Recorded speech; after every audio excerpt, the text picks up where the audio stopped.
Oke Mas Fadli, kelas dimulai yuk. Udah jam 7 biar nggak molor.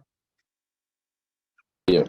Oke, buat teman-teman selamat malam yang sudah bergabung. Terima kasih sudah ikut dalam kelas ini. Semoga ilmu yang kita berikan ini bermanfaat, yang PIF berikan kepada teman-teman bermanfaat, dan teman-teman bisa mempraktekkan langsung. Nah, bentar. Nah, sebelum kelas kita mulai, saya akan memberikan sedikit rule tentang kelas malam hari ini. Nggak banyak sih, cuma sedikit saja, yaitu buat teman-teman dimohon untuk mematikan voice-nya supaya tidak mengganggu ketika berjalannya acara. Terus kalau misal ada pertanyaan bisa langsung chat ke saya melalui tombol chat. Nah, mungkin itu aja sih. Baik, mungkin saya perkenalkan dulu. Apa? Mbak Tia mohon untuk dimatikan dulu untuk voice-nya. Oke. Nah, untuk teman-teman yang lain bisa dinyalakan juga nggak apa-apa untuk layar videonya supaya kita bisa tahu juga untuk para peserta-pesertanya. Nah, sebelumnya saya akan membacakan CV dari pemateri kita malam ini. Ya, pemateri malam kita untuk kelas tema Mindset Investor Saham Pemula ini diisi oleh Mas Fadli Hasan. Mas Fadli adalah salah satu founder dari Surabaya Hijrah, yang dimana itu adalah sebuah komunitas hijrah yang sangat besar di Surabaya, yang bisa dibilang sudah banyak sekali audien atau pengikutnya, dan sudah banyak sekali kegiatan-kegiatan yang digelarkan seperti halnya event Hijrah Fest yang ada di Jakarta. Nah, untuk pengalaman organisasinya, Mas Fadli ini sangatlah banyak. Nah, di tahun 2008 sampai 2009 dia adalah ketua OSIS. Di tahun 2010 sampai 2012 dia adalah ketua keuangan dari asosiasi flag football. Flag football itu apa, Mas Fadli? Mungkin bisa dijelaskan nanti ya. Nah, terus di organisasi kampus sendiri dia adalah sekretaris jenderal dari Muslim Community yang ada di kampus kita berdua, yaitu di Universitas Ciputra. Selain itu dia juga tim marketing, bisa dibilang kepala marketing dari proyek yang dikerjakan dengan beberapa rekannya, yaitu adalah Kopi Kampung Arab. Kopi Kampung Arab ini kopi yang sangat identik, ciri khas dengan kearab-araban, dan itu Masya Allah enak banget. Nah, penghargaan-penghargaan yang didapatkan oleh Mas Fadli ketika di kampus sangat banyak sekali.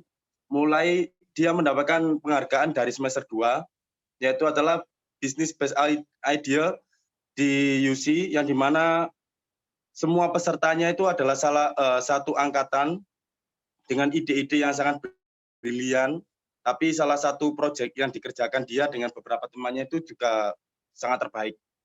Nah, selain itu, di semester 5 dia menjadi finalis Esports Competition di UI, sampai dia pernah menjadi salah satu perwakilan di bisnisnya itu yang namanya Kopi Kampung Arab, itu menjadi salah satu perwakilan dari UC untuk mengikuti pameran di Rusia. Nah, mungkin cuma itu saja yang bisa saya jelaskan secara CV-nya, nanti bisa dijelaskan sendiri oleh Mas Fadli sendiri. Oke, Mas Fadli, waktu dan tempat saya persilahkan. Ya, bismillahirrahmanirrahim. Bentar, di tempat saya lagi adzan teman-teman, jadi mohon minta waktu sedikit 5 menitan lah ya untuk dengerin adzan. Kasih bentar ya. Karena sudah selesai adzannya. Sebentar ya, ini saya coba untuk share screen tapi kok nggak bisa. Sebenarnya sudah ada PPT-nya ini, teman-teman. Nah, udah masuk ya share screen-annya ya. Udah masuk, Pak ya?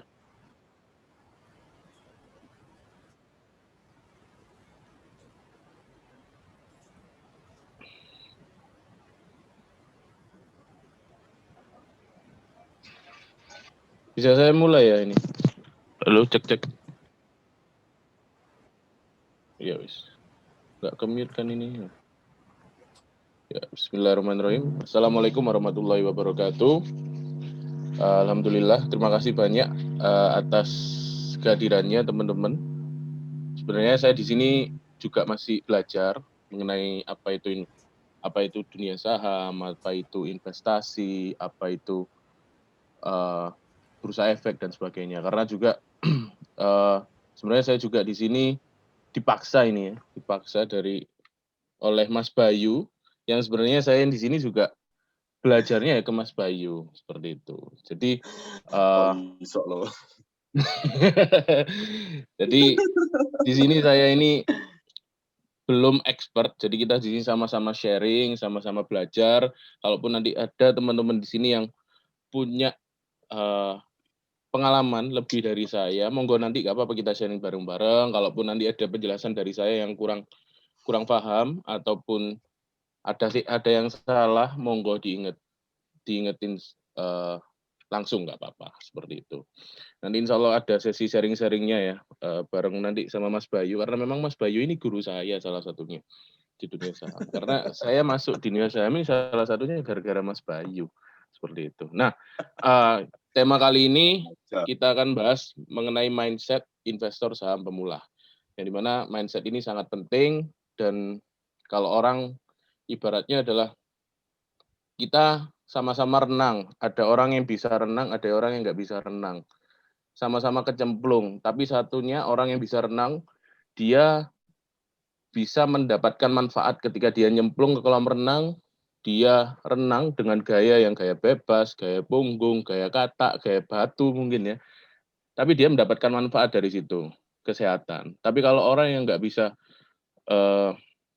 nggak bisa renang, nggak ada persiapan sama sekali, tiba-tiba nyemplung, tiba-tiba teman-teman nyemplung ke dunia saham ataupun dunia investasi tanpa ada persiapan dengan mindset yang benar, ya bakalan nyemplung, nggak dapat manfaatnya sama sekali, malah bonyok semua mungkin, ataupun boncos kalau bahasa sekarang. Nah, jadi sebelum lebih jauh, mungkin saya ingin perkenalkan diri saya dulu. Nama saya Fadli. Saya sama Mas Bayu ini satu angkatan, satu angkatan beda jurusan, dan tinggal di daerah kosan yang sama. Meskipun saya orang Surabaya, kampus saya di Surabaya, tapi saya memilih untuk ngekos karena memang cukup jauh dari rumah saya kalau ke kampus. Jadi saya memilih untuk ngekos. Nah, seperti yang diceritakan Mas Bayu tadi, ada beberapa achievement alhamdulillah di kampus yang ya bisa dibilang cukup prestis lah bagi saya pribadi. Ya mulai dari semester 2 alhamdulillah sampai semester 5 itu ada yang di dalam kampus, ada yang di luar kampus. Dan ya yang paling keren menurut saya waktu itu sempat jadi perwakilan dari Surabaya ke, seperti yang dibilang Mas Bayu tadi, ke pameran di Moskow. Ya, waktu itu ada kegiatan pameran Indonesia yang diselenggarakan sama KBRI-nya sana. Nah, dan salah satunya juga yang buat saya bangga adalah di semester berapa ya? Semester 3 2014 ini saya dapat penghargaan yang dimana itu nggak hanya sekedar cuman satu angkatan, tapi seluruh angkatan gitu. Jadi ya alhamdulillah di dunia usaha, di dunia bisnis ada pengalaman banyak lah. Sebenarnya kalau saya sharing mengenai usaha ataupun bisnis sebenarnya pede-pede aja. Cuman ketika disuruh sharing tentang dunia saham yang notabene saya juga masih baru terjun, tapi belum uh, sebenarnya saya melek tentang investasi itu sudah lama banget gitu loh. Makanya tapi baru terjunnya sekarang, beberapa bulan yang lalu sebenarnya teman-teman. Jadi agak-agak kurang pede, tapi bismillah lah, mudah-mudahan teman-teman bisa mendapatkan manfaat dari apa yang kita sharingkan ini. Saya ada Instagram teman-teman, monggo nanti di-follow, ataupun nanti kalau teman-teman nge-story itu bisa di-tag saya, nanti saya repost. Bisa di-follow. Kalau mau sharing-sharing nanti lebih lanjut perihal investasi ataupun tentang bisnis, bisa save WA saya, nanti bisa kita sharing-sharing bareng lah insya Allah. Nah, seperti yang saya bilang tadi, sebenarnya kayak saya itu melek investasi, melek saham itu sebenarnya sudah lama. Udah dari semenjak kuliah, awal kuliah. Karena memang kalau saya kuliah itu ya tentang kuliah di lingkungan bisnis, lingkungan orang-orang yang punya pemikiran yang sama, yaitu tentang pertama usaha, bisnis, terus habis gitu uang pastinya kan. Nah, jadi di kuliah itu gimana caranya saya bisa belajar tentang bagaimana sih memaksimalkan aset yang kita punya, usaha yang kita punya dan sebagainya. Dan di situ ketemu sama orang-orang yang keren. Ya salah satunya ya Mas Bayu ini tadi. Keren juga loh teman-teman Mas Bayu ini, jangan salah. Meskipun dia orangnya humble kayak gini tapi Masya Allah kerennya luar biasa. Nah, saya melek investasi itu gara-gara ada satu teman saya namanya Aditya Mardika, dia asli Bali, kuliah di Surabaya, merantau, ngekos, satu kos sama saya. Dia itu setiap hari itu megang HP terus aplikasi yang dibuka itu cuma satu, yang sering dibuka sama dia, yaitu MetaTrader waktu itu. MetaTrader itu sebuah aplikasi yang platform untuk kita trading forex.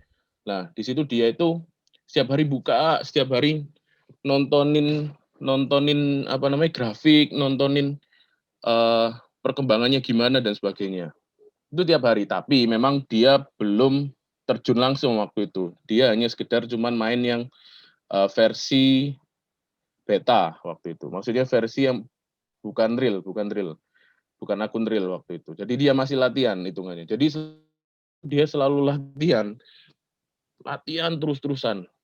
Perihal baca grafik gimana, terus kapan masuknya, kapan keluarnya, seperti itu. Nah, di situ saya belajar apa sih investasi ini, apa sih saham, apa sih apa yang harus kita lakukan di sana dan sebagainya dan sebagainya. Itu saya dikenalkan sama Aditya Mardika ini. Kalau saya sebut di kosan itu Adit Bali, karena memang kalau di kosan itu ada dua nama Adit. Adit satunya Adit Ponorogo, asalnya dari Ponorogo, kalau ini Adit Bali.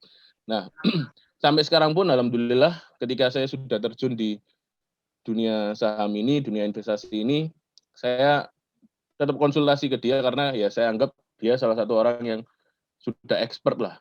Dan dia sekarang kalau pernah dia sharing waktu itu ke saya, dia punya aset ataupun dia punya portofolio itu senilai 80 juta sekarang. Itu. Dan itu dikelola dia sendiri. Nggak ada, ya dia sendiri, benar-benar dia sendiri, dia baca keuangannya perusahaan, dia baca apa namanya, grafiknya dan lain sebagainya. Dan saya sering konsultasi ke dia perihal kira-kira ini gimana perkembangannya, apakah nanti ini akan turun atau gimana, atau akan naik, terus prospeknya gimana. Dan biasanya kerennya kalau dia ini nyari saham-saham yang nilainya itu kecil-kecil banget. Ada yang dia waktu itu nyaranin ke saya, beli ini Fat, gitu. Beli ini Fat, coba. Harganya waktu itu masih Rp50, teman-teman. Sekarang alhamdulillah udah naik jadi 100 rupiah lebih lah. 100, kalau terakhir waktu itu Rp112. Itu udah naik 2 kali lipatan lah dari harga awal waktu saya beli. Gitu. Jadi saya anggap Adit ini salah satu guru dan orang yang mengenalkan saya tentang dunia investasi. Nah, ketika kuliah pun waktu itu ada tugas yang dimana kita harus nyari orang-orang ataupun sosok idola kita yang kita jadikan panutan di dunia bisnis. Nah, saya memilih orang-orang yang anti mainstream. Kalau mungkin teman-teman yang lain paling mentok-mentok ya Bill Gates, ya Steve Jobs, atau Mark Zuckerberg, atau kalau yang Indonesia biasanya Bob Sadino, Pak Ciputra, Heri Tanu, kayak gitu-gitu. Nah, saya coba lihat nih list orang-orang yang terkaya di dunia waktu itu. Dan keluarlah sosok yang namanya Warren Buffett. Warren Buffett. Warren Buffett ini orang yang keren, senior, sangat senior, umurnya udah 90 tahun. Orang yang salah satu terkaya di dunia waktu itu, terkaya ketiga. Yang pertama itu Bill Gates, terus yang kedua waktu itu dari Brazil kalau nggak salah, terus yang ketiga dia.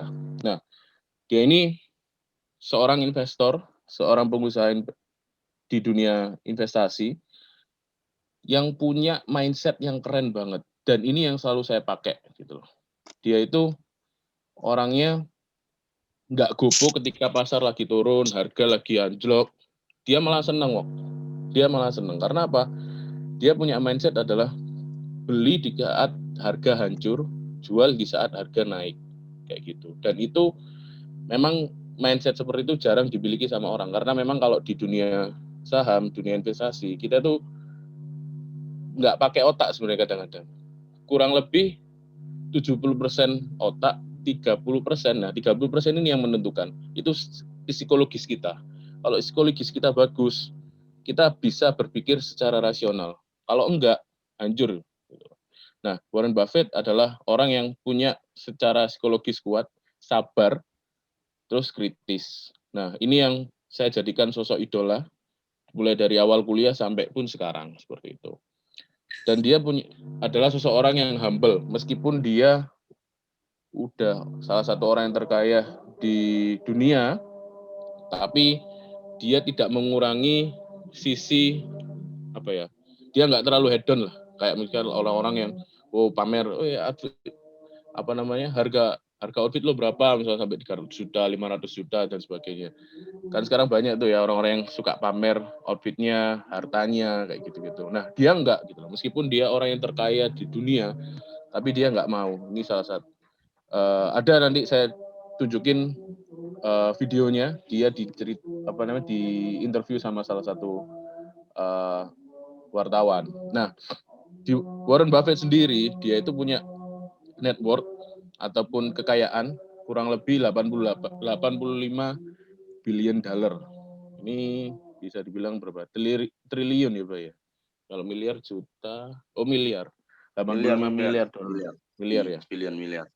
Nah, cuman seperti yang saya bilang tadi, Warren Buffett itu orang yang sangat-sangat apa ya?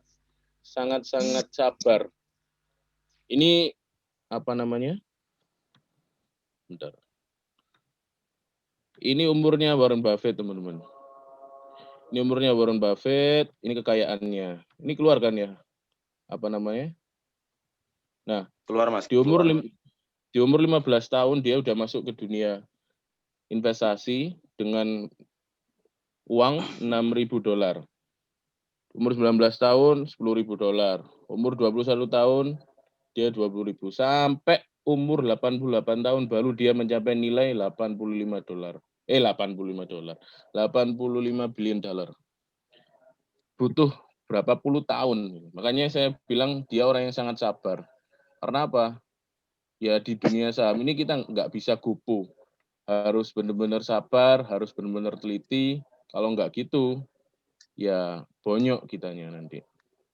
Gitu. Nah, next. Ini salah satu portofolio, bukan salah satu ya. Portofolionya Beberapa. Warren Buffett. Beberapa. Ada Bank of America, ada Coca-Cola, dan ini insya Allah semuanya kita tahu produk-produknya. Coca-Cola, Apple, Kraft. Siapa sih yang nggak tahu? Semuanya pasti tahu gitu. Jadi kerennya dia itu beli harga belinya itu di saat harga-harganya mereka lagi turun, dan dia tahu perkembangan nantinya prospek ke depan itu bagaimana perusahaan-perusahaan ini. Ya akhirnya dia merasakan apa yang dirasakan, hasil buah kesabarannya. Siapa sih sekarang yang nggak tahu Coca-Cola? Siapa sih sekarang yang nggak tahu Apple? Siapa yang sekarang nggak tahu Kraft? Keju Kraft yang kita makan, ya salah satunya produknya ini, gitu loh. Jadi di dunia saham itu memang word-nya itu adalah sabar. Itu kalau bagi saya, dan bagi yang saya menjadi sosok idola saya adalah Warren Buffett yang sabar seperti itu. Nah, ini apa namanya?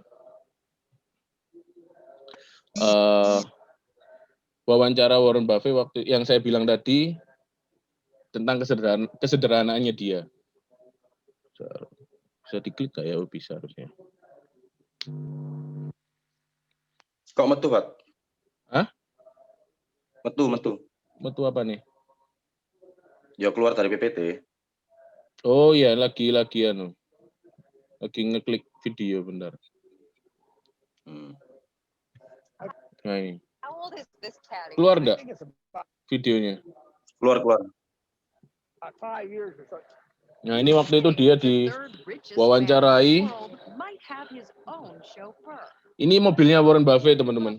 Meskipun dia kaya, tapi lihat mobilnya sangat-sangat sederhana dan mungkin dibilang kayak nggak sesuai lah value-nya dia yang sekaya itu, tapi punya mobil yang sesederhana ini gitu loh. Dan makannya pun di McDonald. Maksudnya di tempat yang ya semua orang pasti makan gitu, bukan tempat yang spesial orang terkaya dan sebagainya. Dan rumahnya pun sangat sederhana, teman-teman. Gitu loh.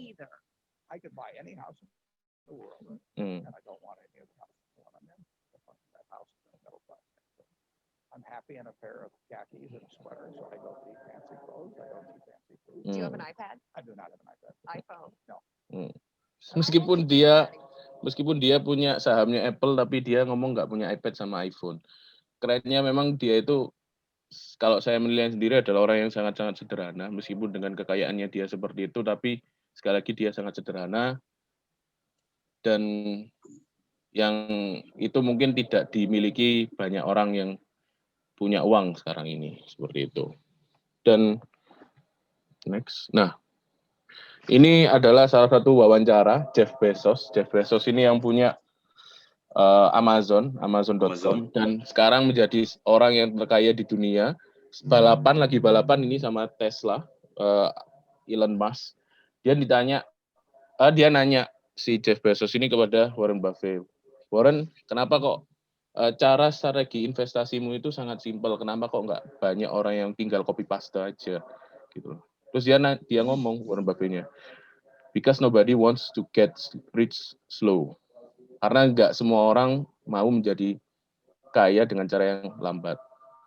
Caranya memang lambat, teman-teman. Tapi lihat hasilnya di sini. 85 billion dollar. Itu ya cukup gede gitu loh. Nah, di saham memang kita sekali lagi nggak bisa gopo, nggak bisa kesusu. Karena apa? Semua itu harus dipikirkan dengan psikis yang tenang, pikiran yang rasional. Karena kalau kita terlalu greedy, ya nanti bakalan hancur. Nanti saya ada tips-tipsnya gimana caranya mengatur mindset yang benar seperti itu. Ya mungkin insya Allah ini kurang lebihnya seperti itu nantinya. Bukan berarti yang di sini yang saya sampaikan ini adalah yang paling benar, karena nggak ada semua yang paling benar di sini. Ini hanya sekedar sharing, teman-teman. Nanti pun teman-teman bisa kita sharing-sharing bareng perihal saham seperti itu. Dan sekali lagi nanti saya tidak akan merekomendasikan atau menyuruh teman-teman beli emiten tertentu ataupun perusahaan tertentu, karena bukan menjadi hak saya untuk merekomendasikan sebuah perusahaan teman-teman untuk ayo beli ini. Dan saya tidak menerima pertanyaan, Mas nanti saham apa yang bakalan naik gitu, Mas saham apa yang sekarang lagi hot gitu. Enggak ya, saya nggak mau menerima pertanyaan itu karena itu ada etikanya, teman-teman. Jadi kalau di saham ini kita boleh lah, ya sebenarnya boleh aja kalau misal kita mau merekomendasikan sesuatu perusahaan ini dan sebagainya. Cuman takutnya adalah nanti ketika saya merekomendasikan sesuatu perusahaan, beli saham A, terus tiba-tiba turun, nanti teman-teman nuntut saya. Itu yang saya nggak mau. Dan itu sudah diatur oleh Bursa Efek Indonesia, OJK, bahwa nggak sembarangan orang yang boleh untuk melakukan itu. Harus ada sebuah training yang dilakukan, sertifikasi yang dilakukan untuk bisa orang itu berhak untuk mengatakan, beli ini, gitu, seperti itu. Nah, kenapa sih kok sebenarnya saya minta ketika ditawarin ya, ketika dipaksa sama Mas Bayu untuk, ayo Fat isi seminar di PYF gitu ya. Awalnya ngomong bisnis, ternyata kok tiba-tiba jadi saham gitu. Awalnya mau apa waktu itu, Bayu? Waktu itu aku lupa. Cuman saya minta ke Bayu, kita bahas tentang mindset aja dulu. Karena apa? Sekarang memang perkembangan dunia investasi itu cukup lagi hits ya teman-teman, lagi hot-hot banget. Bahkan sampai sekarang ini ada berapa peserta ini Bay sudah yang gabung? Ada 20-an kurang lebih ya. Nah, total 32 peserta yang dimana kita ingin belajar tentang saham. Ini masih kita aja ini teman-teman. Belum orang-orang yang di luar sana yang yang belum punya ilmu tentang dunia saham. Banyak orang-orang yang nekat masuk ke dunia saham karena bodoh nekat.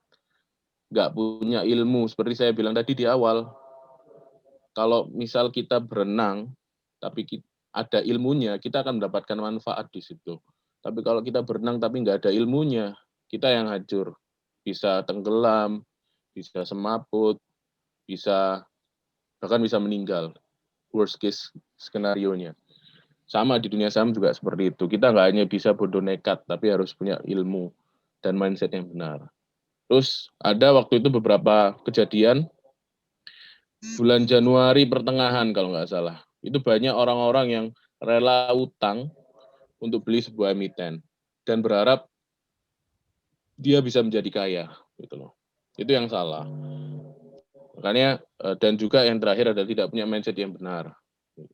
Jadi mindset ini yang terpenting. Kalau kita sudah punya mindset yang benar, kita punya pola pikir yang benar, insya Allah pastinya kita akan diarahkan dengan cara-cara yang benar gitu loh teman-teman. Kalau teman-teman hanya sekedar cuman ngikut, cuman sekedar nekat, ya bakalan nanti akan merasakan apa yang mungkin dirasakan orang-orang yang lain yang sekarang sedang pusing, dia nyangkut apa ya bahasanya, dia sedang beli waktu itu sempat beli beli satu emiten harganya di harga 3.000, terus sekarang sudah turun jadi 2.000, jadi 2.200. Nah mungkin Bayu tahu ya.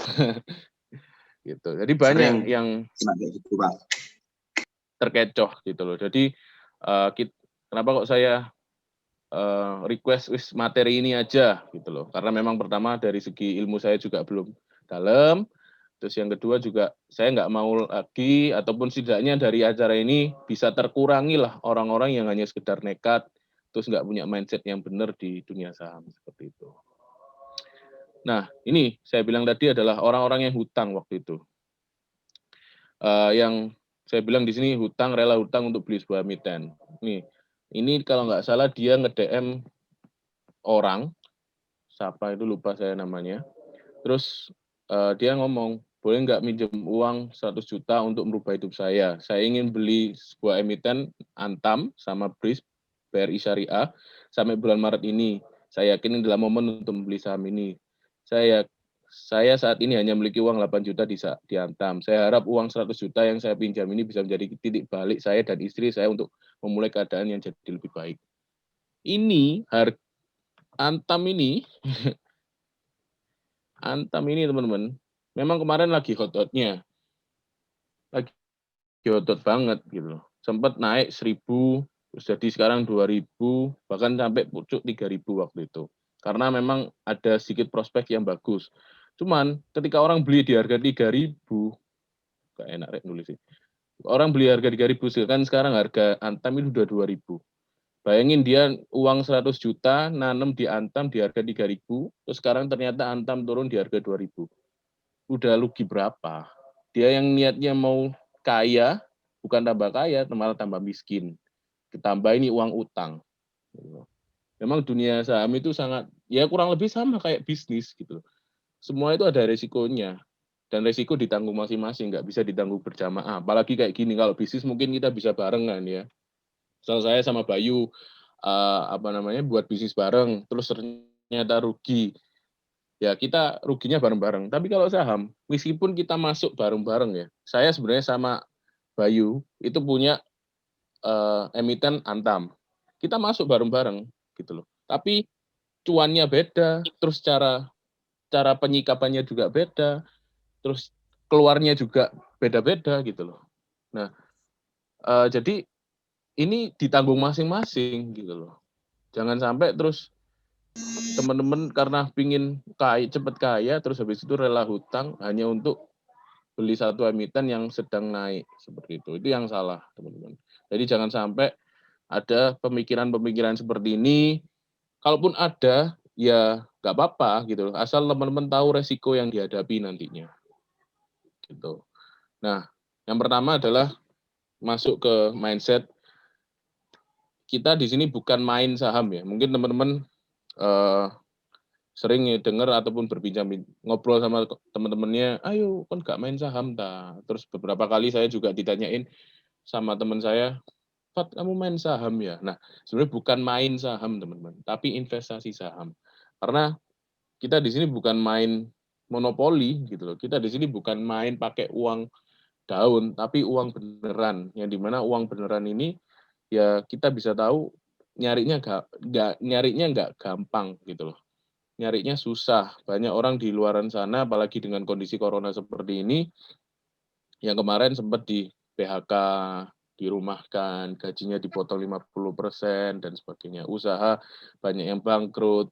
Nyari uang itu susah. Jadi kita di sini bukan main, tapi investasi. Nah, ada beberapa instrumen investasi sebenarnya, nggak hanya di saham. Ada yang namanya reksadana, ada yang namanya obligasi, ada yang saham sendiri. Nah, reksadana adalah sebenarnya sama. Reksadana adalah kumpulan dari saham dan obligasi. Cuman bedanya reksadana itu kita uangnya dikelola oleh yang namanya manajer investasi. Nah ini, manajer investasi.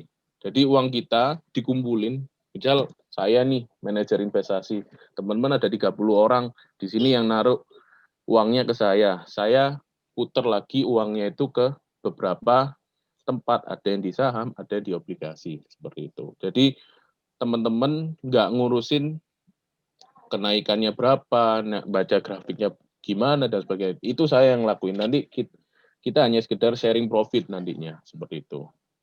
Nah, kalau obligasi adalah bisa dibilang surat utang ataupun utang kalau obligasi bahasanya. Yang biasanya itu dipakai oleh negara. Jadi kita ngutangin, istilahnya ada yang namanya SUN, surat utang negara.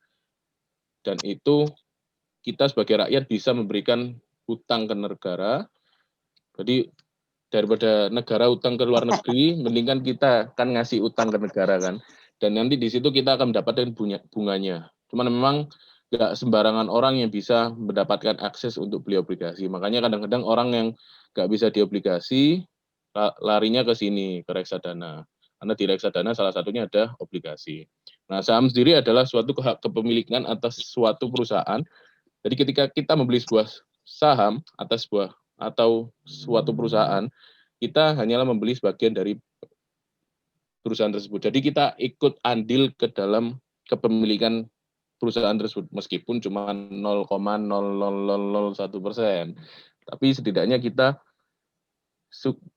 sudah ikut andil ke dalam pengembangan perusahaan tersebut. Ya, misal teman-teman beli Antam tadi ya, berarti teman-teman juga menjadi salah satu orang yang pemilik Antam, meskipun hanya sekitar satu lot dan 0,0001% seperti itu. Jadi yang ingin saya tekankan adalah kita bukan main ya teman-teman. Kita bukan main, tapi kita adalah investasi. Kalau kita main, ya resikonya cuma kalah. Gitu. Kalah dan kita bisa riset lagi dari awal. Kayak kita main game, kita main PS misalnya. Tapi kalau investasi, kita kalah, ya kita sendiri yang rugi. Ruginya juga bertubi-tubi gitu loh. Uangnya habis, apalagi kalau pakai uang utang, dan stres biasanya kayak gitu. Jadi psikis juga terkikis nantinya. Itu ya. Nah, ini adalah salah tiga, ada tiga macam pilihan instrumen investasi, ada reksadana, ada saham, ada obligasi. Seperti itu. Nah, dan yang kedua adalah teman-teman jangan sampai masuk ke tiga tempat ini. Binomo, Olimtrade, IQ Option. Ini sebenarnya tiga hal ini kita sering nemu iklannya di YouTube. Kalau teman-teman sering nonton YouTube kan pasti tuh keluar iklannya Binomo, dan sempat kan kemarin 2000 berapa ya? 2019 kan sempat viral kan iklannya Binomo. Terus ada beberapa YouTuber juga yang di awal-awal videonya main binomo. Nah, binomo, limit trade, dan IQ option ini adalah judi gaya baru. Dan ya seperti kita tahu judi nggak ada yang namanya untung, pasti rugi semua. Meskipun kita dapat uang dari situ, tapi ya sekali lagi nggak ada yang untung, karena yang untung sendiri adalah yang punya platform ini. Karena biayanya cukup besar di binomo ini. Biaya administrasinya sangat-sangat besar. Binomo, Limit, dan IQ option. Jadi mereka itu bukan salah satu instrumen investasi, tapi trading binary option, yang pada kenyataannya adalah judi gaya baru. Karena cara mainnya hanya sekedar cuman nebak apakah ini naik ataupun turun. Kita nggak ada sebuah pelajaran yang bisa kita ambil. Gitu. Jadi jangan sampai masuk ke dalam 3 ini. Gitu. Karena ya sekali lagi ini bukan investasi tapi ini judi. Dan ya kalau kata Rhoma Irama kan judi itu haram kan di lagunya. Dan juga kata agama kita kalau misal teman-teman yang muslim. Seperti itu. Nah, jangan pernah teriming-iming iklan hasil jutaan dalam beberapa menit saja. Jangan pernah teriming-iming iklan kita mendapatkan hasil jutaan dalam beberapa menit saja. Itu nggak ada yang namanya instan, teman-teman. Mie instan aja kita butuh 3 menit untuk bisa makan. Apalagi sebuah uang gitu loh. Uang kalau misal segampang itu kita bisa cari, kita bisa dapatkan, ya semua orang pasti akan kaya. Gak ada orang miskin di dunia ini. Makanya jangan pernah apapun itu di dunia usaha, di dunia investasi, itu jangan pernah teriming-iming akan hasil yang besar. Karena suatu hal yang besar, benar mungkin kita akan mencapai itu. Cuman kita juga akan merasakan sebuah kerugian yang sangat besar juga. Karena pada hakikatnya sesuatu yang cepat naik akan cepat turun juga. Seperti kita main roller coaster, dia akan cepat naik, langsung turun juga. Kalau roller coaster kita masih enak, itu mainan, gini-gini kan. Tapi kalau uang, udah naik, terus ternyata jatuh, bingung pastinya nanti. Gitu. Jadi jangan pernah teriming-iming yang 3 ini ya. Meskipun dengan iklan yang wah keren, dapetin duit gampang dan sebagainya. Gak ada yang namanya gampang nyari uang, teman-teman. Kecuali kalau teman-teman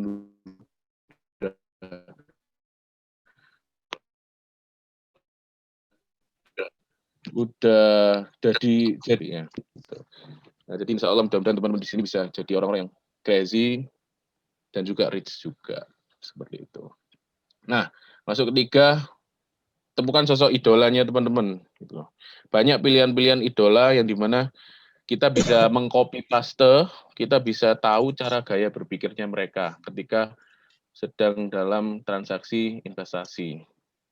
Ya, kalau saya sebut ada beberapa orang, ada George Soros, ada Warren Buffett, yang ini jadi sosok idola saya. Ada, kalau di Indonesia ada 2, Sandiaga Uno sama Lo Kehong. 4 orang ini ya bukan berarti teman-teman harus niru 4 orang ini, enggak. Cuman nanti teman-teman bisa searching sendiri lah. Tokoh-tokoh investor dunia itu siapa aja sih. Nah, kalau saya sendiri pribadi Warren Buffett. Gitu. Mungkin kalau Bayu, Lo Kehong. Gitu loh. Gitu. Jadi cari tahu siapa sih orang-orang yang bisa sukses di dunia saham ini, di dunia investasi ini, biar kita bisa tahu dan kita bisa pelajari ilmunya gitu. Dan banyak juga mereka yang buat buku gitu loh. Jadi kita bisa belajar dari video-video mereka, buku-buku mereka, cara mereka mengelola uangnya mereka di dunia investasi. Nah, teman-teman harus menemukan sosok ini karena biar teman-teman bisa paham nih, oh ketika kondisi seperti ini apa yang dilakukan sih oleh Warren Buffett seperti itu.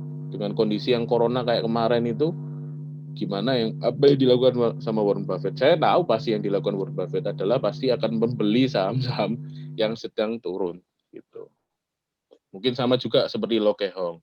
Karena Lo Kehong ini dijuluki oleh orang-orang adalah Warren Buffett-nya Indonesia. Dia punya aset yang cukup besar. Nah, terus yang keempat adalah investasi saham itu bukan jalan pintas untuk menjadi kaya, teman-teman. Karena apa? Sekali lagi tidak ada yang namanya jalan pintas. Kalau jalan pintas berarti ngepet istilahnya. Kalau bagi saya ya.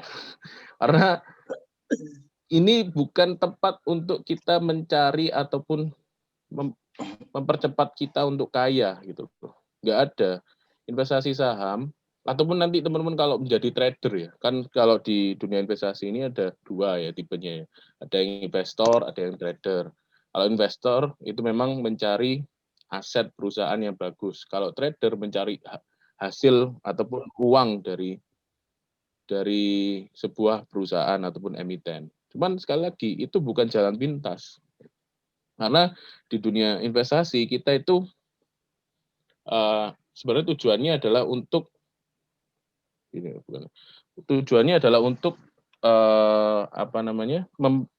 menjaga likuiditas uang kita, menjaga nilai uang kita. Saya pribadi teman-teman tidak ada yang namanya tabungan di bank. Bank itu hanya sekedar cuman transaksi saya. Jadi siap saya punya gaji itu ada yang saya potong, langsung saya masukkan ke investasi, langsung saya beli perusahaan ataupun beli emiten. Nah, jadi saya nggak ada yang namanya tabungan di bank, yang ada tabungan di perusahaan, di investasi saya, di saham-saham saya. Jadi kalau saya punya mindset adalah kalau saya menabung di bank itu rugi. Karena kenapa kok rugi? Karena kalau di bank itu kita pasti akan mendapatkan sebuah biaya administrasi yang lumayan lah kalau dikalikan misal setiap bulannya. Let's say kalau misal ada beberapa bank yang nggak menarik biaya administrasi, cuman nilai uangnya akan berkurang. Misal teman-teman punya tabungan 20 juta sekarang, terus teman-teman endepin tuh di bank, teman-teman tabung di bank sampai 20 tahun lagi 20 jutanya. Apakah nilainya sama? Enggak.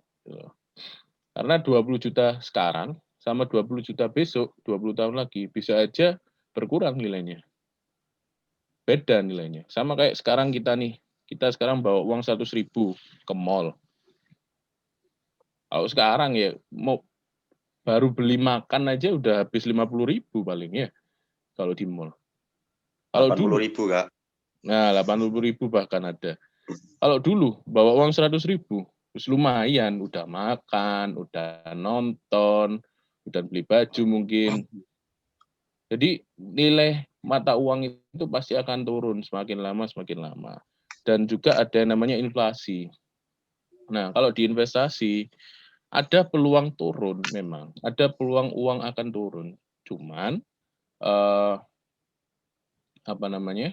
ada juga yang namanya peluang untuk naik.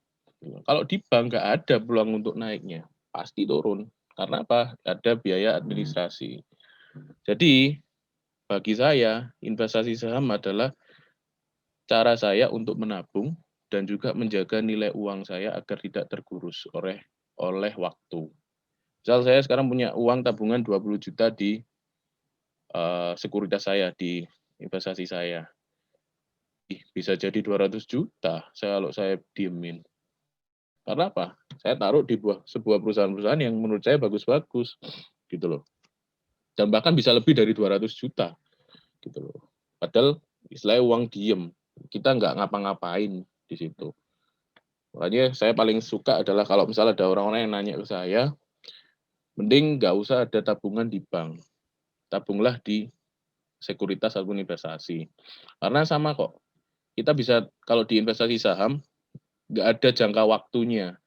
Ataupun kayak misal deposito di bank kan harus ada minimal mungkin 5 tahun, 10 tahun, 1 tahun. Kalau di investasi saham nggak ada. Gitu. Teman-teman bisa beli pagi, jual sore pun bisa. Sama kayak trader itu berarti. Atau teman-teman punya saham di satu perusahaan, terus teman-teman jual 2 bulan lagi, 5 bulan lagi bisa gitu loh. Dapetin uang dari situ bisa gitu loh. Jadi kurang lebih sama kayak bank, cuman memang nggak yang secepat itu untuk ngambil uangnya, memang pasti akan ada waktunya. Cuman sekali lagi itu cara saya untuk menjaga nilai uang saya biar nggak tergerus. Jadi dan sekali lagi tidak ada yang namanya jalan pintas untuk menjadi kaya.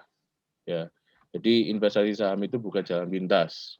Bahkan bisa jadi jurang kalau orang-orang yang nggak ada ilmunya, nggak punya mindset yang benar seperti itu.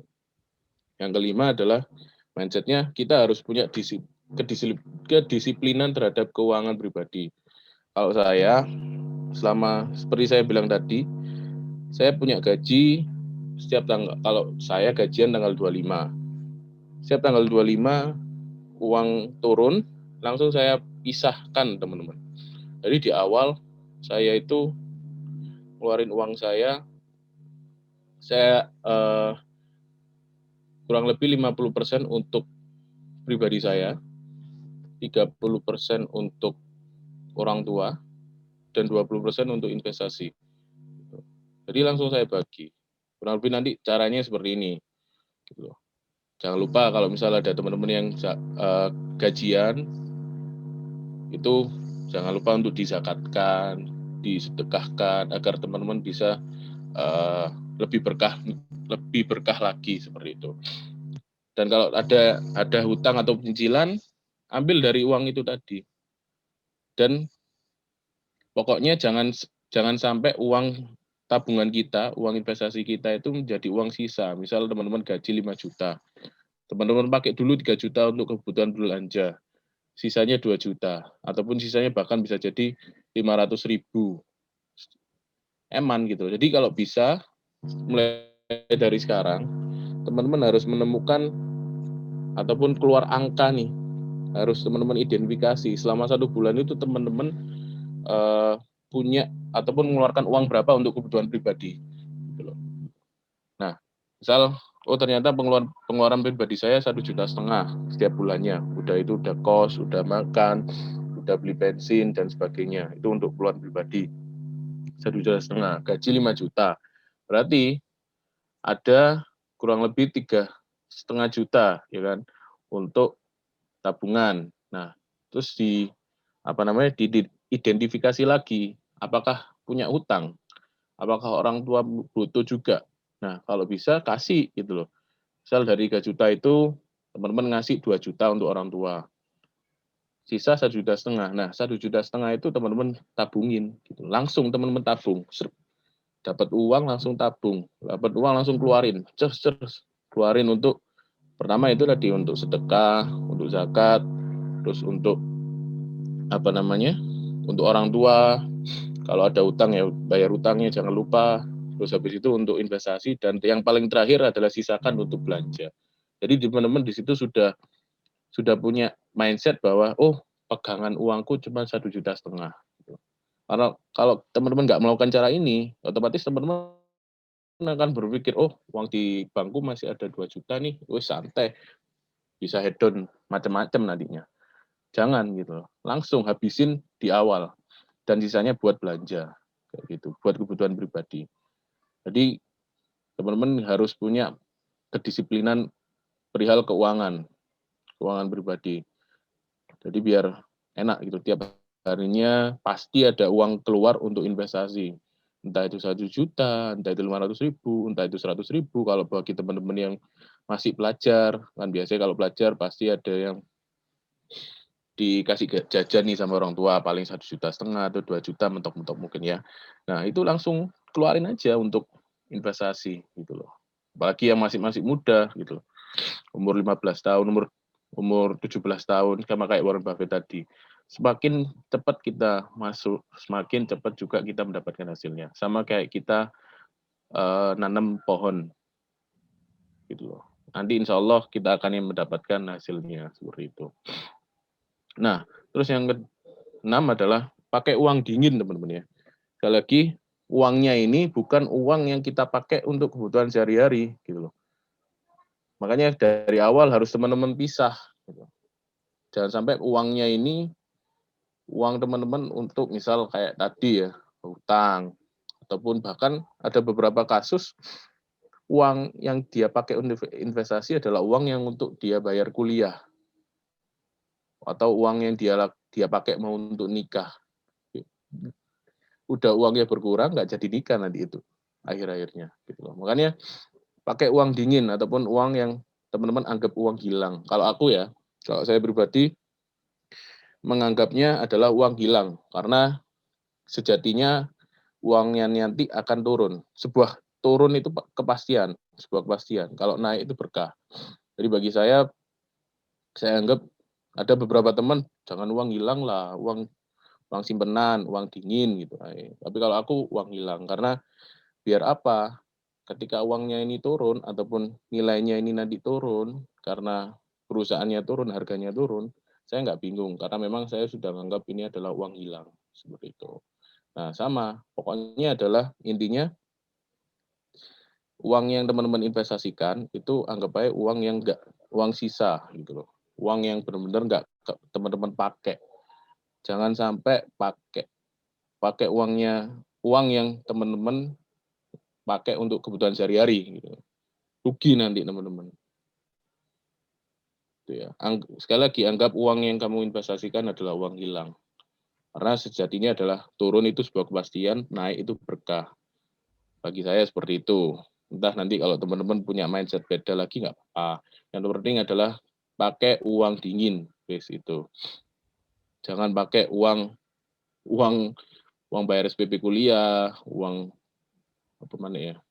Uang BPKB untuk jaminan dan sebagainya, jangan seperti itu. Terus yang ketujuh adalah jangan ikut-ikutan. Nantinya teman-teman kalau sudah terjun di dalam dalam dunia saham nantinya, itu jangan pernah ikut-ikutan. Meskipun sekelas misalnya kalau Lo Keng Hong ya, beli ataupun Sandiaga Uno beli sebuah perusahaan. Terus teman-teman ikut, jangan jangan pernah ikut-ikutan. Sekali lagi, karena teman-teman harus di sini harus bisa menganalisa sendiri perusahaannya, emitennya apakah cocok buat teman-teman atau tidak. Nah, mungkin nanti di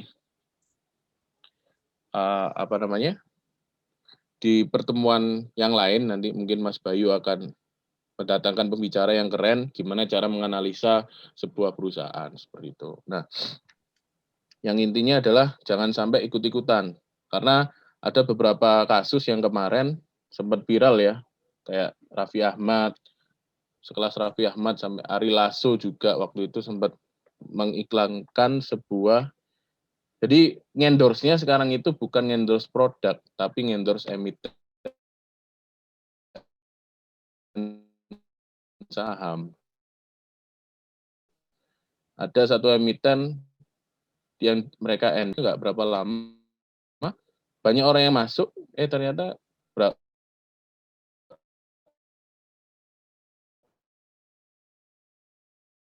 nggak berapa lama nilainya turun.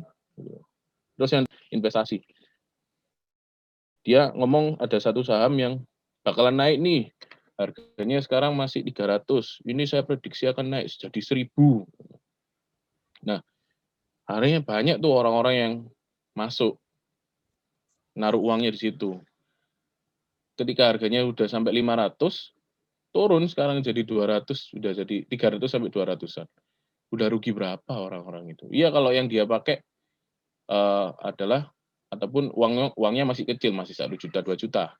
Ya kalau yang uang udah ratusan juta, gimana? Ruginya pasti rugi banget, teman-teman. Nah, itu sekali lagi jangan pernah ikut-ikutan. Analisa sebelum membeli gitu. Selalu analisa. Meskipun teman-teman masih ilmunya masih cetek ya, tapi tetap harus dianalisa. Karena biar teman-teman tahu apakah ini worth it atau tidak dibeli seperti itu. Nah, tipsnya adalah pertama, beli emiten ataupun perusahaan yang kamu tahu. Teman-teman harus tahu nih perusahaan yang teman-teman beli. Jangan sampai teman-teman beli perusahaan-perusahaan yang wah gak ngerti nih apa perusahaannya, apa produk-produknya gitu. Beli produk yang teman-teman pakai, yang kebutuhan kita sehari-hari teman-teman pakai. Itu coba di searching aja di Google. Apa misalnya kayak pasta giginya teman-teman yang pakai sekarang, apakah perusahaannya punya eh, ada di Bursa Efek Indonesia gitu loh. Dan beli emiten yang memiliki keuangan yang sehat. Nah, nanti mungkin di next pertemuan Mas Bayu bisa dari teman-teman PYF bisa memberikan sebuah materi tentang yaitu tadi cara menganalisa, tahu ini kok perusahaan yang bagus atau tidak. Tapi pada overall kalau buat pemula paling gampang adalah cari perusahaan-perusahaan yang teman-teman tahu. Teman-teman familiar dengan perusahaan ini. Terus yang kedua adalah emiten ataupun tahu produknya apa. Jadi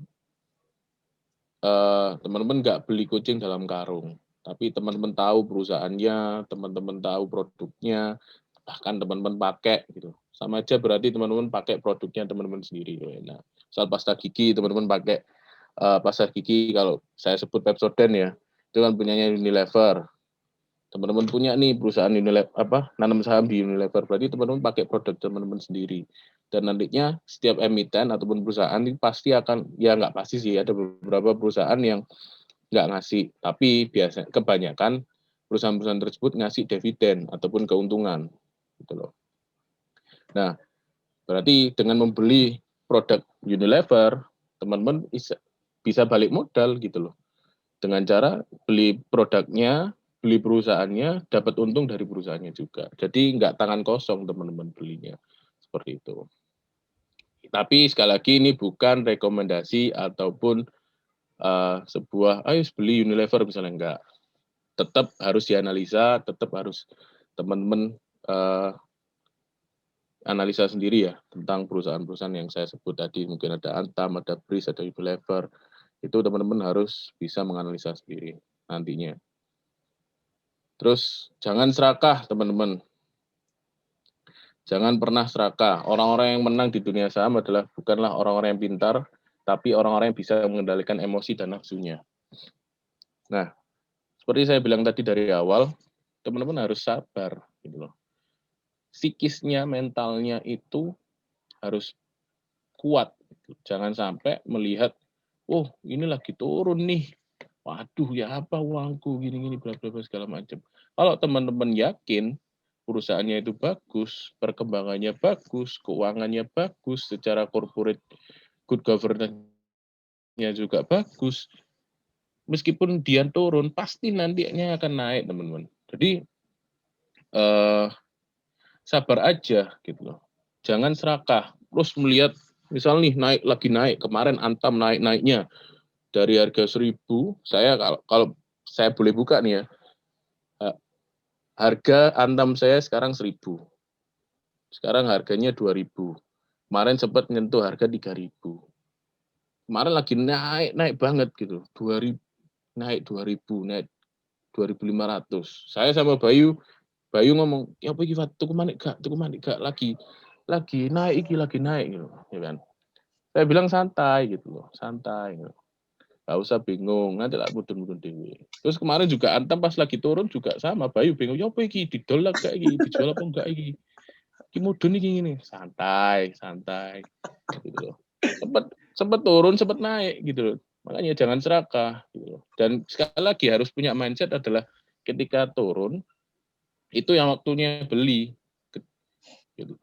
Jadi yang terpenting adalah teman-teman tahu nih, oh ini lagi turun, tapi perusahaannya bagus. Oh, beli aja. Karena ibaratnya adalah kalau diibaratkan nih ya, teman-teman itu beli Mercedes, tapi harganya Innova. Gitu loh. Makanya harus teman-teman analisa dulu kenapa ini kok bisa turun, kenapa ini kok bisa naik. Harus teman-teman analisa. Jangan serakah, harus benar-benar dianalisa dengan cara yang baik dan punya psikologis yang benar. Gitu. Pokoknya jangan serakah teman-teman, karena keserakahan itu bisa menjerumuskan. Kemarin ya itu tadi, kalau misal teman-teman beli harga Antam di harga 3.000 kemarin, sekarang turun jadi 2.000, bahkan kemarin sempat mau masuk ke 1.000, itu udah rugi berapa? 1.900. Nah, 1.900 terakhir. Gitu. Udah rugi berapa, teman-teman bayangin. Makanya jangan serakah. Pokoknya mindset-nya adalah beli di harga turun, jual di harga naik. Ya, keputusan jual itu bisa kapanpun, bisa teman-teman bisa pakai. Entah itu ketika benar-benar naik, teman-teman langsung jual, ataupun ketika tak tunggu 5 tahun lagi tak jual, ya. Gitu. Jadi itu keputusan menjual adalah keputusan dari teman-teman sendiri. Tapi yang terpenting adalah beli di saat harga turun, dengan catatan adalah perusahaan-perusahaan yang bagus. Jangan sampai perusahaan-perusahaan gorengan atau perusahaan-perusahaan yang kecil-kecil. Ada satu perusahaan yang namanya Asia, itu harganya Rp50. Kalau dibilang harganya murah-murah banget, tapi nggak worth it. Utangnya banyak, terus habis Karyawannya itu. cuma 5.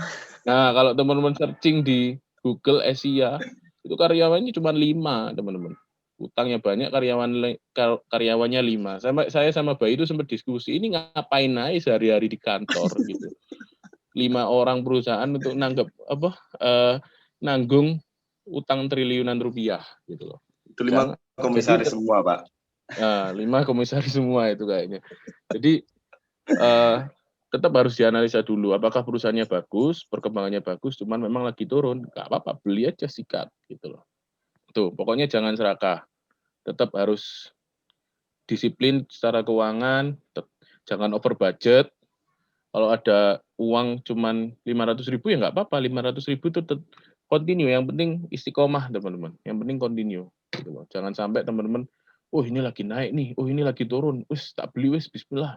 Jangan, gitu. Tetap dengan kedisiplinannya teman-teman gitu. Tetap on budget, jangan sampai over budget seperti itu. Terus next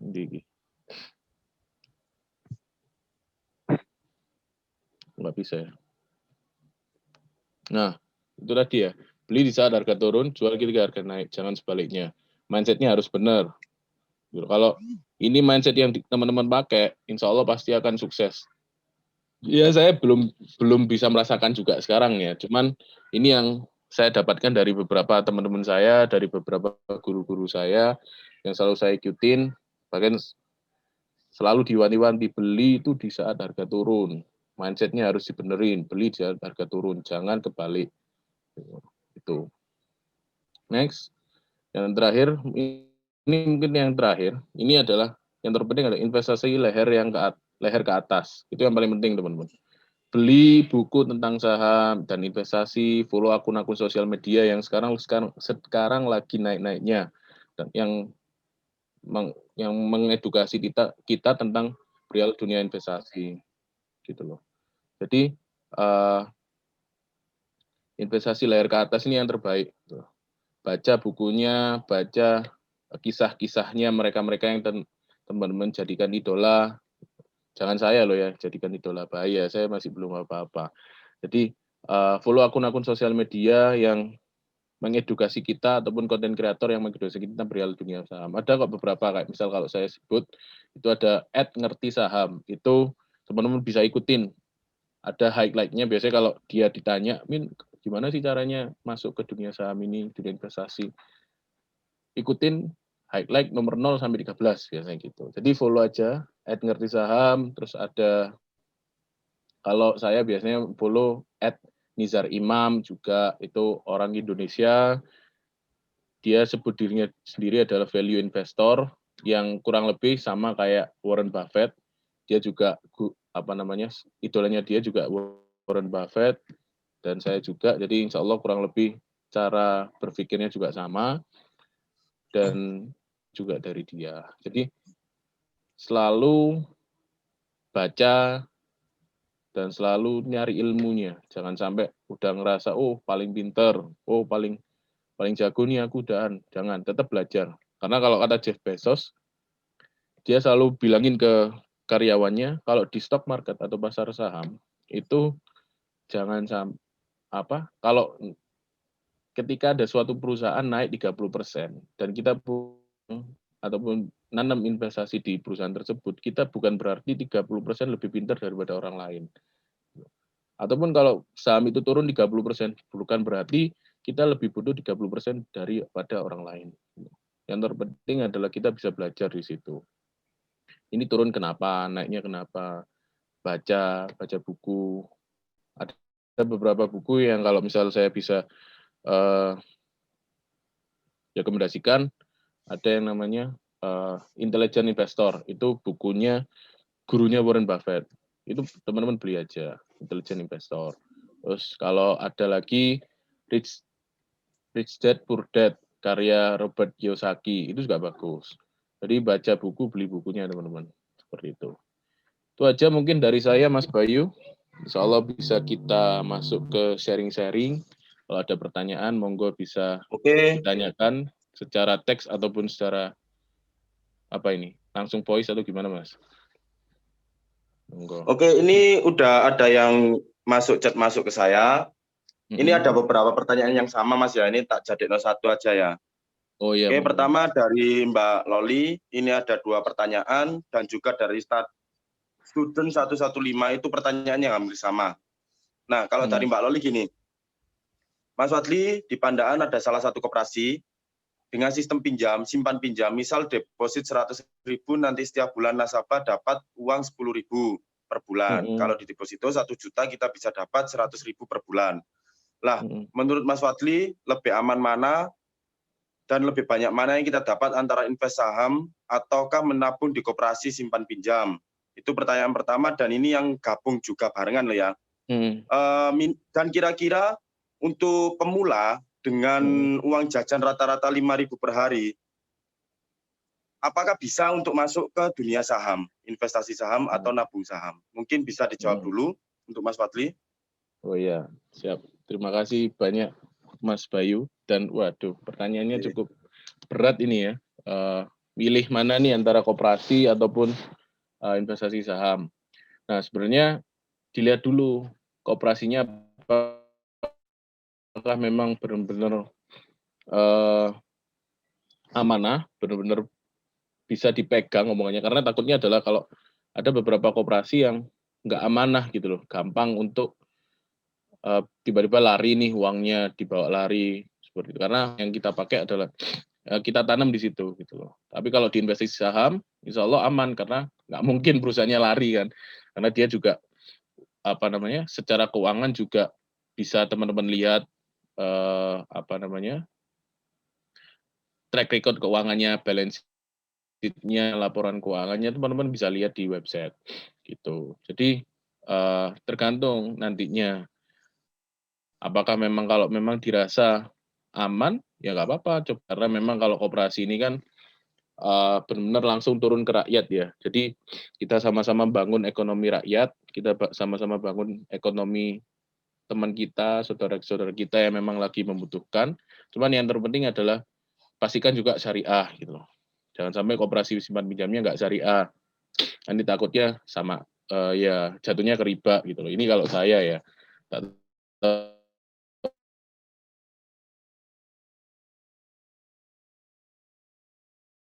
Tahunan ini teman-teman. Cuman kalau di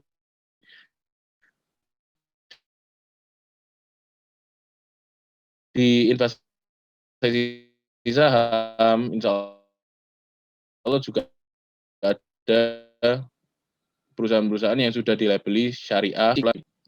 Apa tadi Mas Bayu tadi? Untuk bagi pemula kira-kira berapa uang yang bisa kita investasikan di saham? Misal dengan studi kasusnya dia itu masih pelajar dengan uang jajan Rp5.000 per hari. Per hari 5.000 kali 30 hari berarti berapa? 150.000 ya? 250. Kok 250?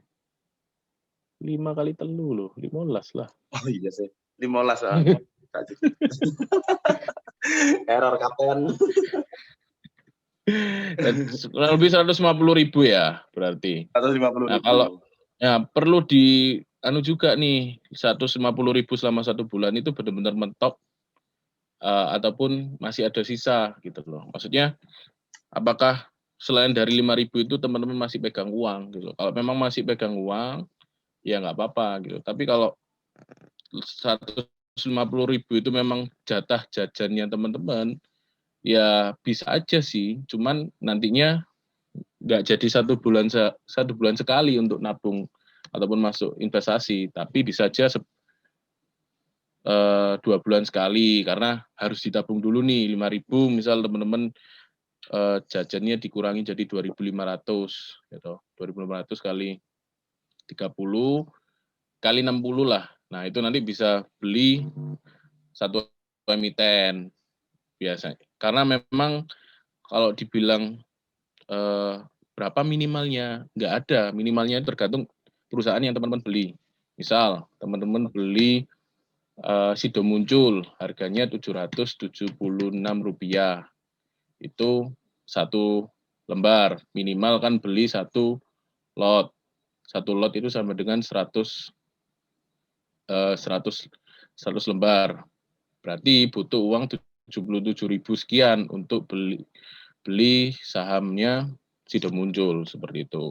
Nah, itu teman-teman atur gitu. Teman-teman searching aja perusahaan-perusahaan yang kalau memang teman-teman concernnya ke syariah ya Jakarta Islamic Index itu tadi. Terus habis itu teman-teman Apa? cari harganya berapa Ci. kayak gitu. Jadi nggak ada minimal teman-teman. Minimalnya tergantung perusahaan yang teman-teman beli. Jadi sering-sering aja buka Bursa Efek Indonesia, download aplikasi yang namanya RTI Bisnis. Itu kumpulan harga-harga saham aja perusahaan-perusahaan apa yang lagi naik, perusahaan-perusahaan apa yang lagi turun dan seperti itu. Mungkin kalau bisa saya tunjukkan ya, ini kelihatan nggak sih? Nggak ya? Nggak kelihatan. nggak kelihatan. Mau tak tunjukin tapi kok nggak bisa gitu. Jadi tinggal searching aja nanti teman-teman harganya berapa dan nanti teman yang terpenting adalah jangan over budget. Harus diidentifikasi pendapatan teman-teman berapa, terus keluar per bulannya berapa. Nah, berarti sisanya adalah untuk itu, untuk investasi itu tadi. Seperti itu. Itu aja sih mungkin. Itu aja mungkin Mas Bayu, apalagi mungkin ada pertanyaannya. Halo. Bentar. Ya, bentar. Ini tak baca lagi, Mas ya.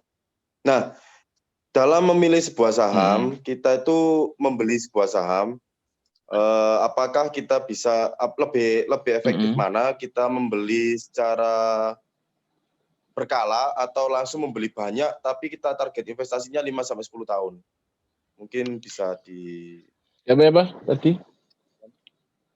Dalam membeli saham dengan fundamental yang baik, contoh BBCA atau UNVR, lebih efektif mana kita membeli itu secara berkala, secara mengikuti harga pasarnya, atau kita membeli, misal harganya turun, sekarang kan harganya 7.000 sekian, kita membeli 150 lot atau berapa gitu banyak, tapi kita kita targetkan 5-10 tahun ke depan kita akan jual. Lebih efektif yang mana mungkin? Ini pertanyaan dari Mas Zaki. Terima kasih banyak Mas Zaki pertanyaannya. Ini kayaknya udah ada pengalaman ini di dunia saham. Jadi kalau bagi saya ya tergantung dari teman-teman kekuatan budgetnya seberapa gitu. Karena kalau misal langsung besar di depan, langsung ditahan. Kalau uangnya masih sedikit, misal cuma 1 juta, teman-teman tahan 10 tahun lagi, lah yo eman gitu loh. 1 juta, terus teman-teman tahan 10 tahun lagi, kan eman. Makanya kembali lagi ke kekuatan budgetnya teman-teman. Seberapa sih kekuatan budgetnya teman-teman? Kalau memang uangnya udah banyak nih, udah ada 100 juta, 200 juta, terus teman-teman langsung taruh di satu saham secara blek langsung ya nggak apa-apa gitu loh. Itu juga bagus gitu. Tapi kalau memang budgetnya sedikit, ya masih pemula dan ya sekali lagi kita bukan yang orang yang crazy rich, ya dipisah-pisah aja selama sebulan gitu. Cuman memang dilihat dulu apakah memang perusahaannya bagus. Kalau tadi kan sempat disebut ada BCA sama kurang lebih bagus lah perusahaan-perusahaan tersebut dan worth it untuk teman-teman beli secara langsung terus habis itu teman tahan gitu loh. Kalau dibilang efektivitasnya mana, ya kalau saya sih maunya memang seperti itu, langsung besar di depan, terus kita tahan 5 tahun sampai 10 tahun. Cuman memang ya belum ada budget kayak gitu, jadi ya sesuaikan budget, jangan terlalu dipaksakan. Kalau dibilang efektif mana, ya nggak ada yang nggak bisa milih gitu loh. Saya nggak bisa milih karena memang tergantung situasi dan kondisi teman-teman. Nanti takutnya kalau saya milih yang 5 langsung ditahan langsung besar di depan, nanti teman-teman yang nggak ada, yang budgetnya sedikit juga takut, waduh kok budgetku sakmene gitu kan nantinya. Nggak cukup iki gitu. Nah, tapi kalau yang udah langsung besar ya, tapi itu tadi ya, pasti kalau udah ngomong kayak gini pasti uangnya besar teman-teman. Dan resikonya juga besar. Makanya diutamakan beli yang di perusahaan-perusahaan yang bagus kayak misal BCA ini ya. BCA besar teman-teman, butuh 3 juta sekarang untuk beli cuma 1 lot. 3.500.000-an per 3 lot. juta 3.500.000 per lot. Nah, Per lot. kalau misal ya kalau kita misal ngomongnya satu lot 3.500.000 ya. Terus kita tahan 5 tahun sampai 10 tahun. Kan eman gitu loh. Makanya kalau bisa, kalau memang budgetnya sedikit, ya di dollar cost averaging aja, DCA gitu. DCA ini istilahnya adalah nabung saham kayak gitu. Dan itu yang saya lakukan sekarang gitu.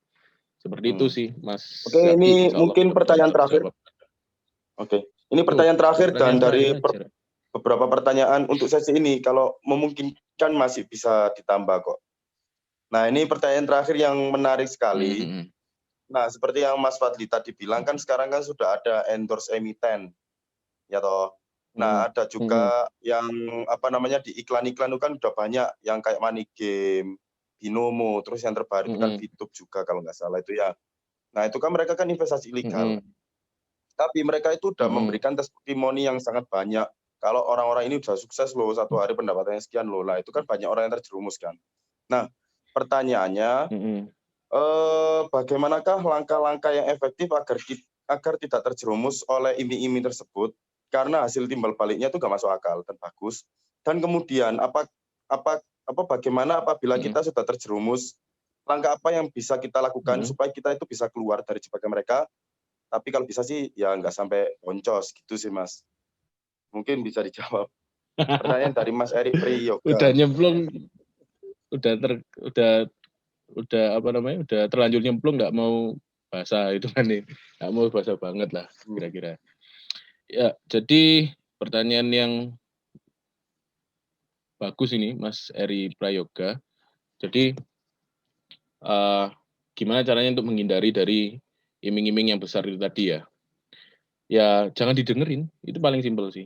Saya beberapa kali ya ditawarin teman-teman untuk MLM, untuk money game, itu ya cuman saya dengerin aja gitu loh. Bahkan sampai, ayo Fat, aku pingin, tiba-tiba nih ada temen lama gitu ya, terus tiba-tiba ngechat, wah biasanya kalau saya itu ada 2 kemungkinannya.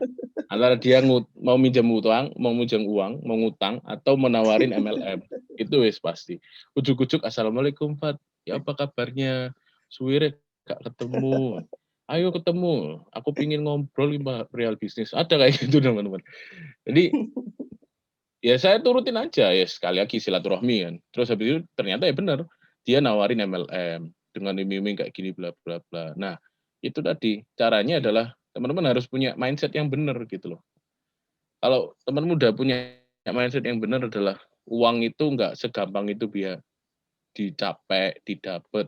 Walaupun dengan testimoni yang real seperti misal ada orang yang udah pendapatannya puluhan juta selama 1 hari. Wih, gila banget. Udah 20 juta sehari kali 30, berapa udahan? Kali 12 bulan. Yakin bisa dapat uang segampang itu, sebanyak itu. Dengan cara yang segampang itu, nggak mungkin gitu loh. Jadi teman-teman harus punya pola pikir yang benar juga gitu loh. Jangan sampai harus kritis, memang harus kritis gitu loh. Harus kritis. Jadi secara apa namanya? Sifat kritisnya harus ditingkatkan gitu loh. Jangan sampai terus diiming-imingi, terus apalagi kondisi sedang butuh, down, terus habis itu kena kena kayak gini gitu ya. Terus habis itu teman-teman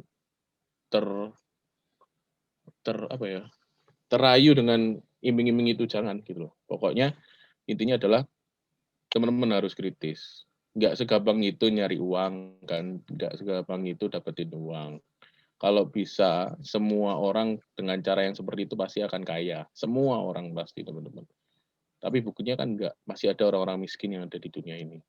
Dan juga masih banyak orang-orang yang tertipu. Nah, ketika sudah nyemplung, terus habis itu ternyata gimana cara keluarnya? Nah, itu saya nggak tahu. Karena memang, ya kalau di sini saya fair-fair aja, teman-teman. Saya nggak tahu, saya bilang nggak tahu. Karena takutnya nanti kalau saya ngasih saran, terus ternyata saran saya salah, ya itu jadi nggak enak juga saya gitu loh ke teman-teman. Makanya kalau udah nyemplung terus gimana cara keluarnya? Ya kalau bagi saya langsung keluar aja. Tapi kalau memang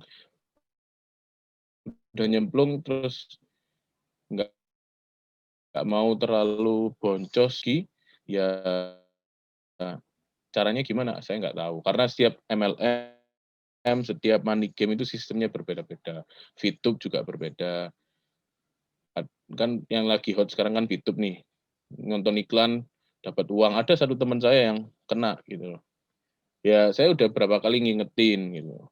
Iki hati-hati, ojo sampean. Dia sampai punya ada berapa ya? Ada 10 atau 20 akun gitu loh dia VTube itu. Sampai segitunya, bayangin gitu. Dan ya kalau menurut saya sekali lagi money game itu pasti ada salah satu pihak yang rugi. Pasti itu, dan kebanyakan ya kita-kita ini yang rugi. Yang untung ya atas-atas sana yang punya sistemnya itu tadi gitu loh. Jadi bukan mengkayakan untuk orang lain, tapi mengkayakan diri sendiri. Jadi kalau mau keluar gimana caranya saya kurang tahu, mohon maaf Mas. Karena memang saya nggak pernah dan nggak punya pengalaman di dunia tersebut seperti itu.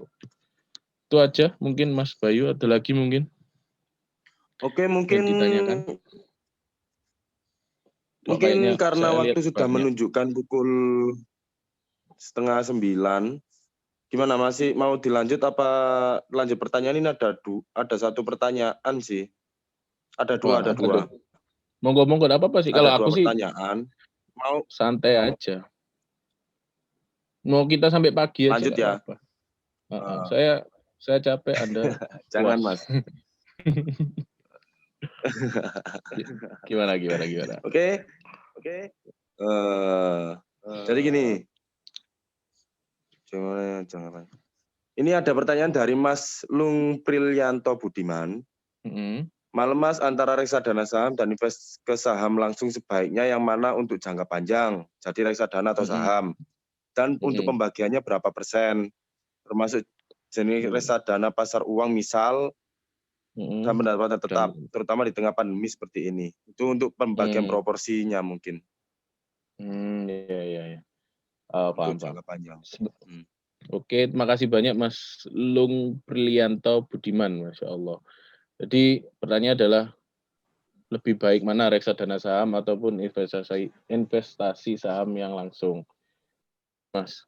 Karena kalau misal teman-teman kalau reksadana saham dan invest saham itu kan produknya sama-sama perusahaan yang teman-teman beli. Kalau saya mending langsung ke sahamnya aja karena teman-teman bisa paham resikonya, tahu langsung pengalamannya, bisa dapat langsung secara pengalaman gitu.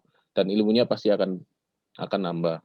Cuman kalau memang kepingin tetap dibagi, kalau saya biasanya itu saya sebenarnya ada juga reksadana, nggak hanya di investasi. Jadi kisahnya adalah saya dulu itu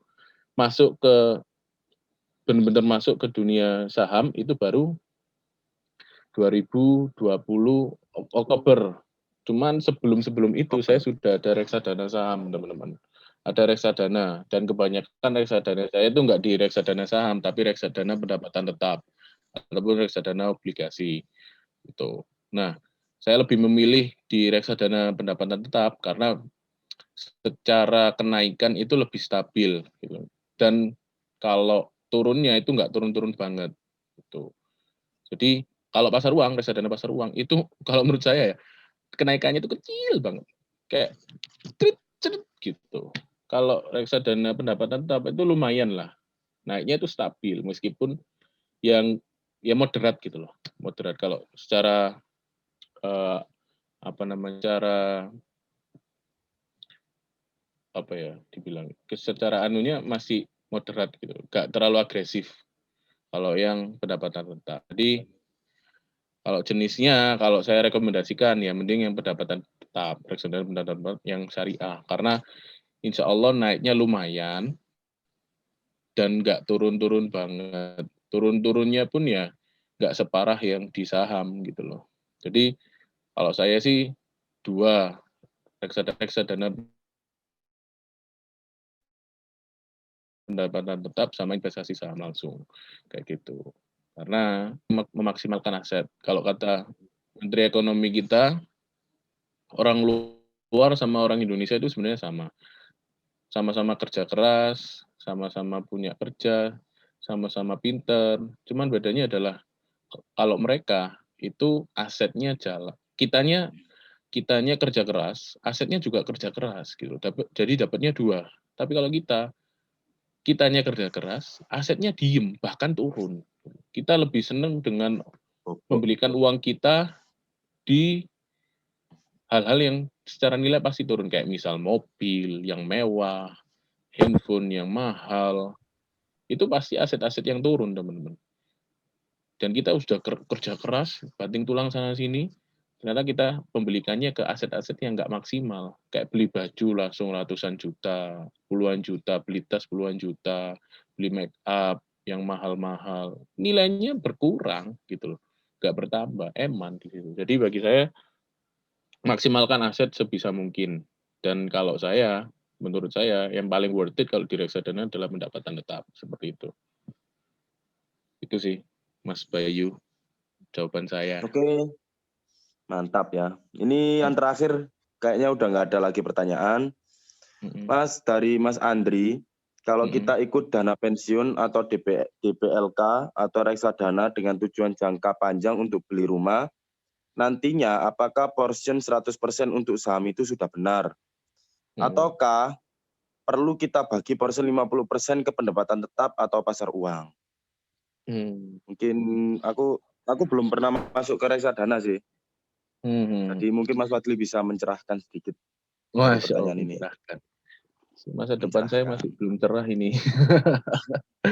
Jadi kalau saya sih, dengan pertanyaan seperti ini dari Mas Mas Andri ya, menurut saya insya Allah sudah benar. Jadi tujuannya itu mau apa gitu. Kalau tujuannya teman-teman mau beli, kan kalau saya ya, kalau reksadana itu pakai bibit. Nah, bibit itu ada pembagian tujuan teman-teman. Ada yang tujuannya untuk dana pensiun, ada tujuan untuk beli rumah, ada tujuannya untuk menikah. Nah, dan teman-teman bisa men-setting di situ. Beli rumah, budgetnya berapa? Misalnya 500 juta. Nanti sama dia akan diatur nih. Berarti minimal berapa setiap bulannya. Teman-teman bisa rutin berapa. Nanti diingetin juga sama si bibit ini tadi. Jadi, bagi saya tujuannya apa gitu. Kalau tujuannya beli rumah dengan portion yang 100% untuk saham, ini kalau teman-teman masukkan ke saham 100%, nggak apa-apa, cuman asal disertifikasi, di dibedakan gitu, disertifikasi. Nah, tujuannya adalah agar jangan, ya itu tadi agak belibet ngomongnya. Pokoknya dipisah gitu teman-teman. Jadi jangan sampai 100% itu di tempat yang sama, atau misal teman-teman 100 juta terus teman-teman taruh di Unilever semuanya. Itu jangan. 100 juta itu dibagi-bagi gitu loh. 5 juta 5 juta di mana, 10 juta di mana dan sebagainya seperti itu. Jadi kalau 100% untuk di saham nggak apa-apa, cuman yang terpenting adalah dibagi-bagi.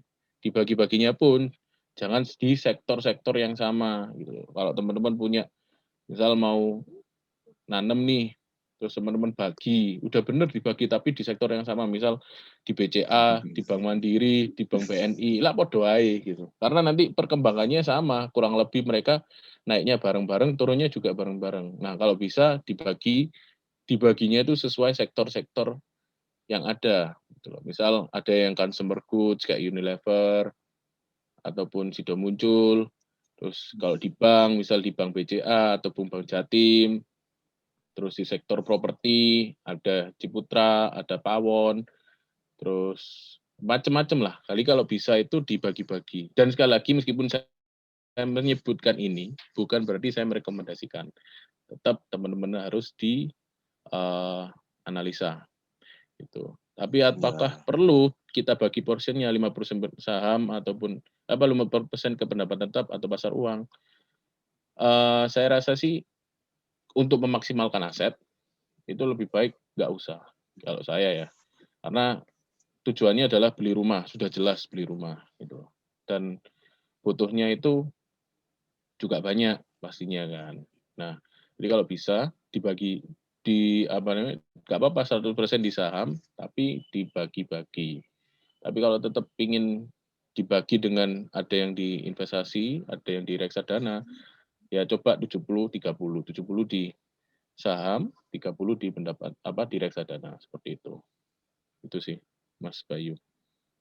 Sama-sama Mas Lung Brilianto. Gitu. Oke, untuk pertanyaan sudah terjawab semua. Kalau misal nggak ada pertanyaan lagi, mungkin bisa kita akhiri Mas ya, supaya kita semua bisa istirahat. Mas, Karena besok itu adalah hari Senin. Kalau di SMA hari Senin itu harus ada apel. Oh, iya, nggak ada Mas sekarang Mas. Udah. Atau ini nggak ada foto bareng mungkin di screenshot gitu Mas Bayu? Boleh. Mungkin teman-teman yang lain bisa menghidupkan layarnya. Bisa dihidupkan. Teman-teman yang lain bisa menghidupkan layarnya. Kita bisa foto bareng. Sebelum kita akhiri kelas ini. Jangan kelas lah, sharing lah. Kelas itu kayak saya ini udah pintar. Ya, sharing session ini. Ya, sharing aja. Kalau kelas ini saya itu masih cupu, teman-teman. Insya Allah. Ya. Nah, gini kan enak bisa kelihatan. Waduh, ada Vicky. Halo Vicky, ini saudara saya, Mas. Vicky Fadila. Wih, Masya iya, Allah. dari Semarang, Masya Allah. Masya Allah. Oke, Mas Rey bisa diminta tolong untuk di screenshot atau difotokan Mas Rey ya. Buat dokumentasi teman-temannya. Oke, baik. Di kode Mas. Oke. Mbak Eliza, Mbak Tariska, Mas Imam, Mbak Elsa bisa hidupin. Mbak Kris, Lutfi, Andri. Teman-teman yang lain bisa menghidupkan foto layarnya, kita foto bareng sebelum kita akhiri. Bisa dimulai Mas Rey? Kalau mungkin udah semua bisa dimulai Mas Rey. Ya, sudah siap? 1, 2, 3. Oke. Sudah semua. Mas Fadli, kita tularkan karena kita alumninya Pak Ji. Kita tularkan salam kita, salam kebangsaan kita. Gini ya. Oke, salam kebangsaan. Mungkin teman-teman bisa mengikuti contoh yang sudah kita berikan. Salamnya 3 jari. Ini salam kebanggaan dari kampus kita. Masya Allah. Semoga ilmu-ilmu dari Pak Ji-nya bisa tertular, oke? Amin. Bisa kita mulai, Mas Rey. Kita foto lagi.